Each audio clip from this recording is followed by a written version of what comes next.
Hello and welcome to Mystic Visions. This is a daily pick a card reading for December 28th, which is Monday. The purpose of this reading is to give you a brief piece of advice or to help guide your overall focus for the day. And if you are looking for a longer, more detailed reading, please check out my channel. So if you're new to pick a card readings, the way this works is that you will choose from one of the three piles here, and then you'll scroll down to the description and click on the timestamp for the choice that you've made. And it'll skip ahead in the video and let you just see your own personal reading. So if you do feel compelled to choose more than one card, that's all right. Please follow your intuition. There's likely to be some good advice in each one of these readings, and one of them may just be more accurate than the others. So I have also added 3 crystals to aid in your selection.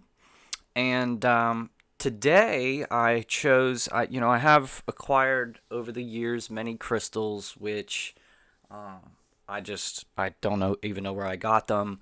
But these were 3 crystals that I don't really know what they are. And so I figured, well, hey, I'm not going to give all the other crystals all the screen time just because I know what they are, what to call them.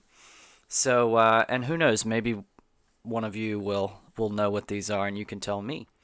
So today I have these unknown crystals, and I have this red and white stripy one. I don't know, it looks somewhat like some kind of a jasper maybe, or something like that, maybe an agate.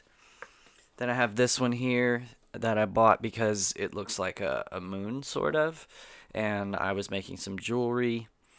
So I don't know what this one is. Maybe also probably some sort of agate. And then this one over here, it's got kind of like a darker, it looks kind of green on the camera, but it's really more of just like a light gray color.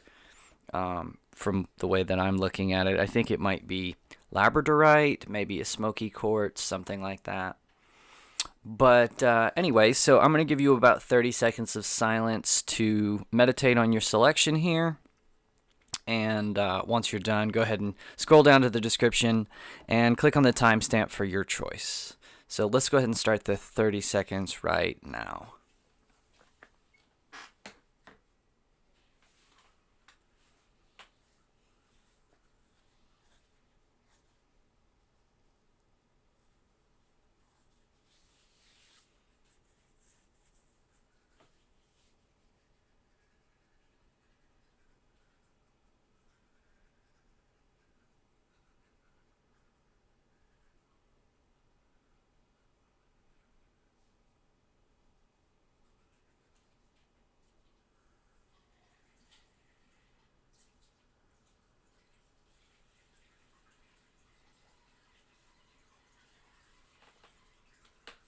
Okay, so that will do it for the 30 seconds. If you will go ahead and scroll down to the description and find the timestamp for your selection, and you can go ahead and skip ahead in the video.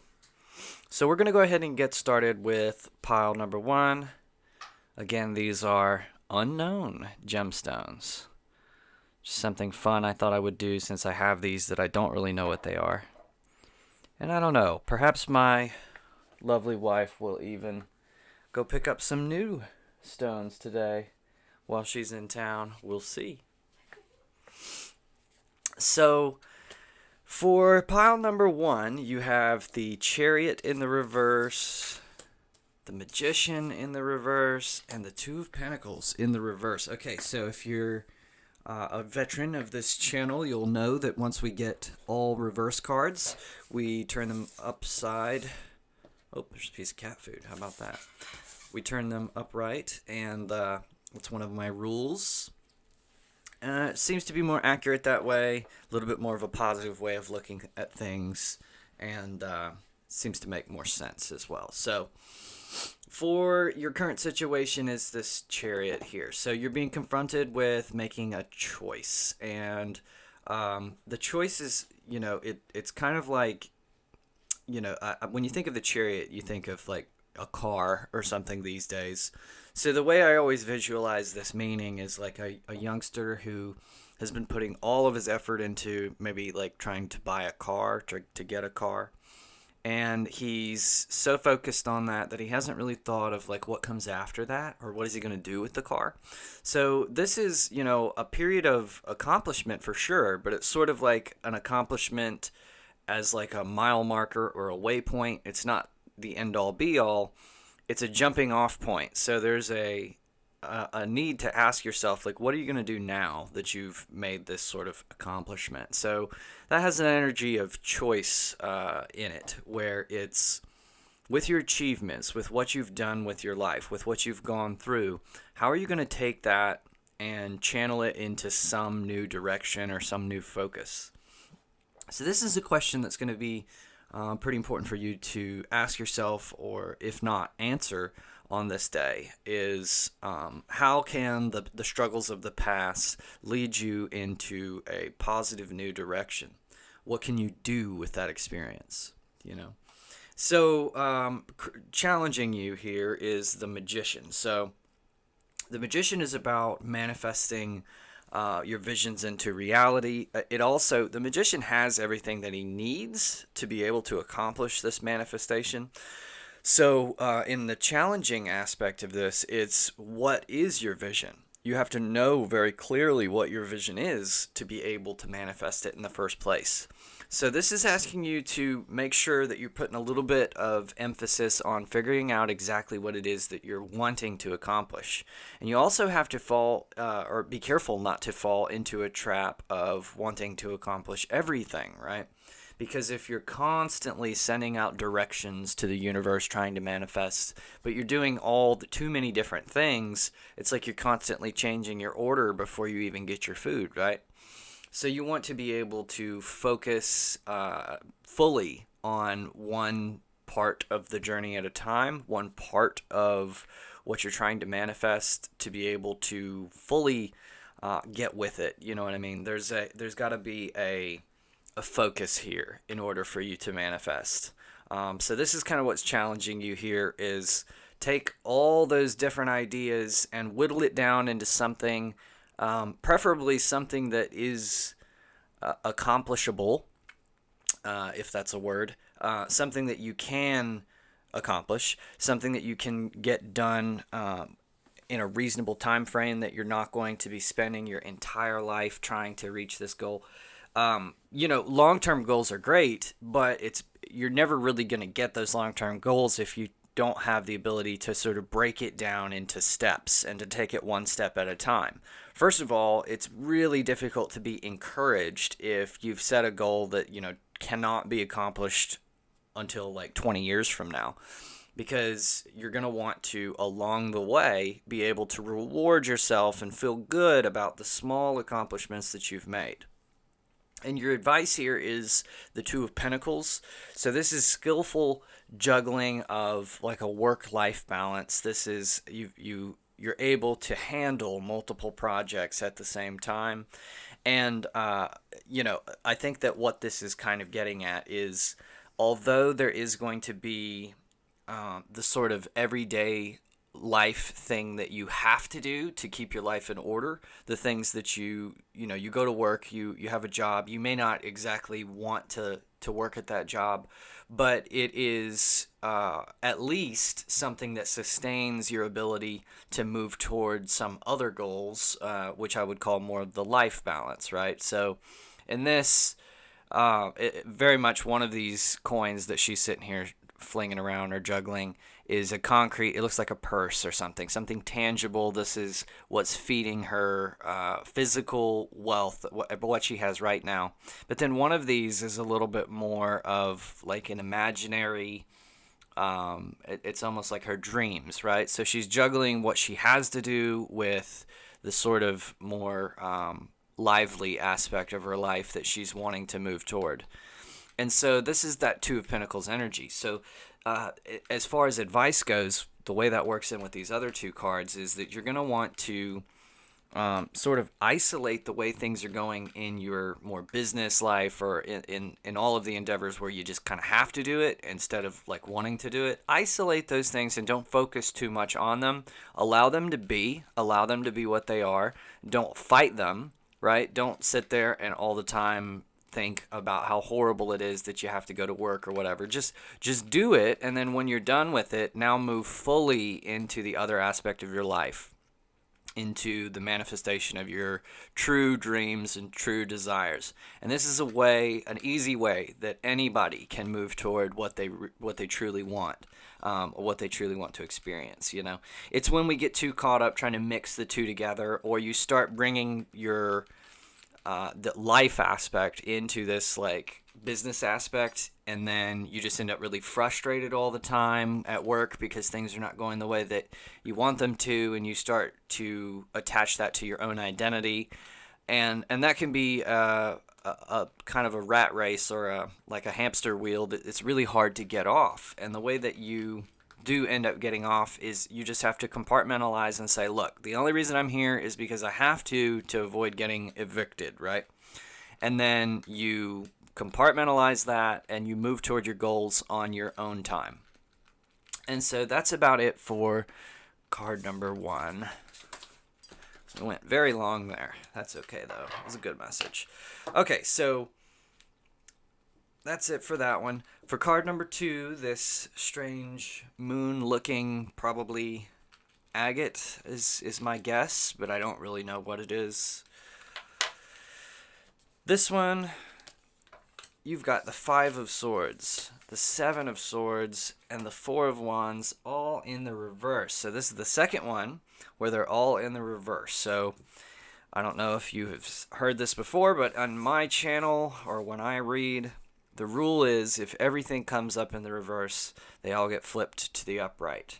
And that's because it gives you a little bit more of a positive message, but also it tends to make a little bit more sense. All reverses is just kind of, it's not as clear of a message. So for the situation for you here is the 5 of Swords. And this is, 5 of Swords is like, you may have kind of had an argument or something that you walked away from not really feeling so good. It's kind of like a battle of ideas. You want it one way, another person wants it another way. It's very kind of like, it's not so much like an ego fight a lot of times. You really do think that you know the best way. And it's not just about like feeling like you want to be right or something like that. It's in the moment you do absolutely have this sort of conviction in your argument. But what happens is a lot of times you lose sight of the other aspects of the situation, like who are these people that you're arguing with, or who's the person you're arguing with. And is it maybe a little bit more important that you have a good relationship with that person than it is that you're right about the situation? And so, there's just kind of this sense of almost regret that you've walked away from this situation, not having it end exactly how you wanted it to. And that's okay. There's more time always. What you are being challenged by or crossed by here is this 7 of Swords.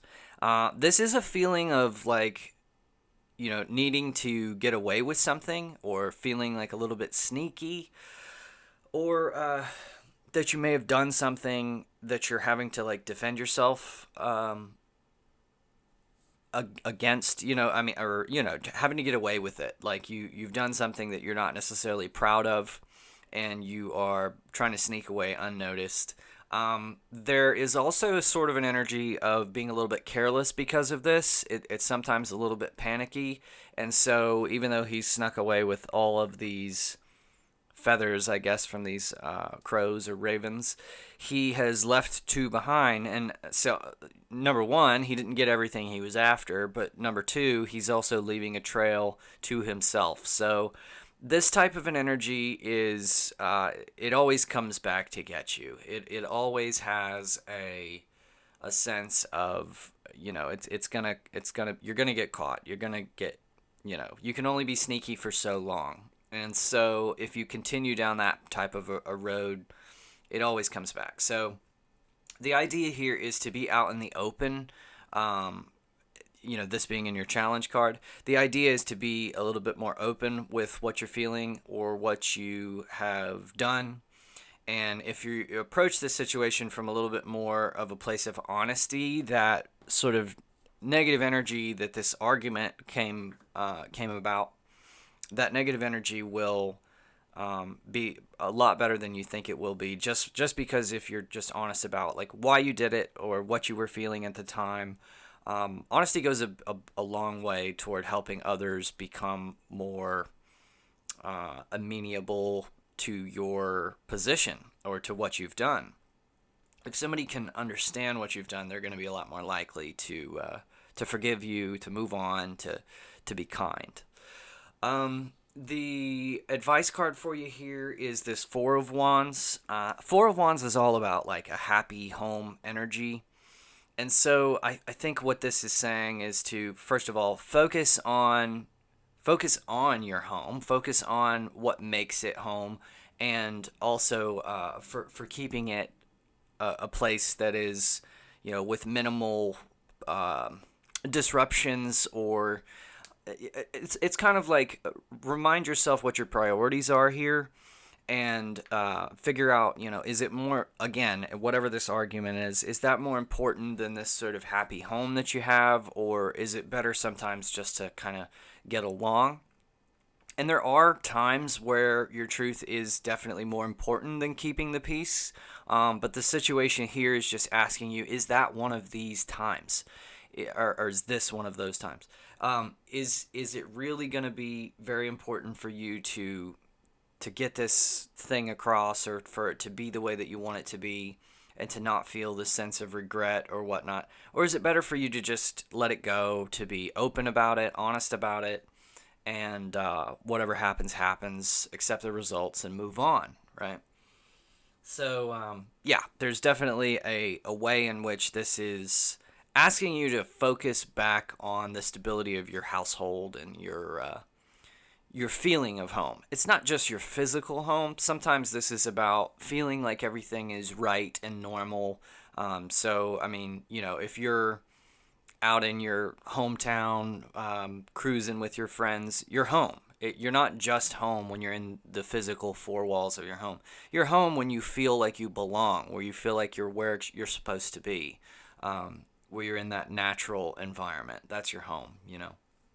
So anyway, that's about it for card number 2. That one's a little bit more ambiguous, just like the moon. Okay, so let's go ahead and move on to card number 3 now, as we are running the clock down. Card number 3, again, this, I don't know what it is. Maybe labradorite or smoky quartz. Who knows? Tell me if you know. Okay, 8 of Cups, 9 of Wands, and the Tower. Okay, so you have this 8 of Cups in the reverse. So 8 of Cups is typically like withdrawing or just letting it go, walking away. In the reverse here, you may be resisting that. So in other words, you might know that you should walk away from this, or that you should get some rest, or just like go the other direction, but you're possibly kind of resisting that idea and sticking in the situation when it's no longer serving you. That's one possible way of thinking about this. The other is that you're kind of just you're staying too close to the situation instead of just like letting it go. And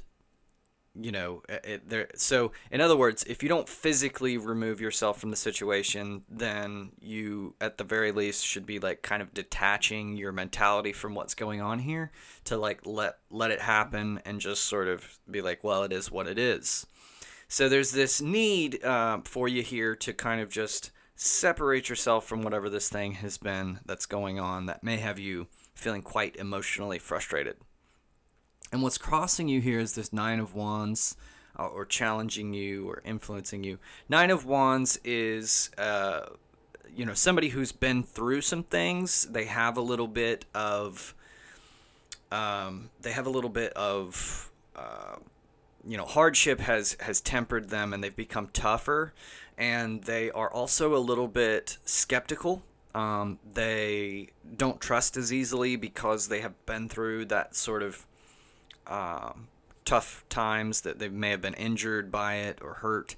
And so there's also a tremendous opportunity, though, for some bravery there.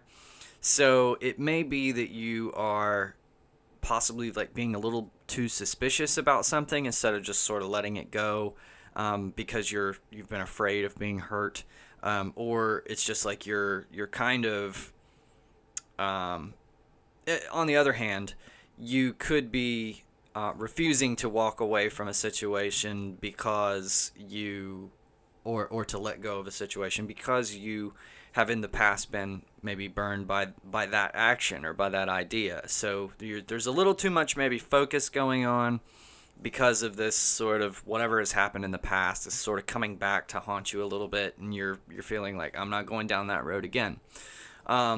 So the advice card for you here being the Tower. The Tower is like there's an inevitable change coming here, and an inevitable end to some sort of institution, whether it be relationship or just an institution is essentially an invention that is kind of like a product of society that's not really just like nature, but it's kind of, friendships and banks and marriage and schools and all these things. They're institutions. And so we tend to put a lot of faith in those institutions. Like if you put faith in doctors to keep you alive, that is putting faith in an institution of education and science and all that. And those things always have their limits. And especially if you study science, nothing ever stays the same in science. There's constantly new information that comes in, and sometimes it disconfirms old information. Sometimes we didn't know any better back then, and now we do.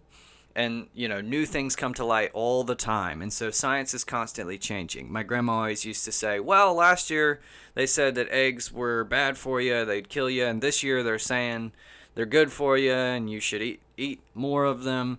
So they don't ever really know. And she had that's a cynical way of looking at it. On the other hand, is there's constantly new studies being done to show that eggs are healthy in one particular kind of way, but not healthy in another particular kind of way.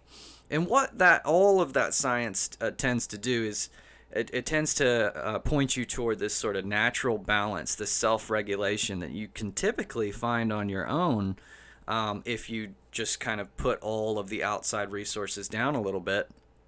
But that's, I digress. That's not the point. The point is to get used to the idea that a lot of these institutions that you might be tempted to put your faith in will eventually let you down, or they are impermanent, right? So if you do that, it can temper your expectations. So let me just weave together a little bit of a story or a metaphor here to give you an example of how that works. So with this 8 of coins, let's say that this is talking about a relationship. Now, it's not talking about a relationship for everybody listening, but this is just one metaphor. So if this is talking about a relationship that you're in and it is not working out for you, or you're being maybe abused, and you ought to be walking away from this situation, but you're not walking away from the situation.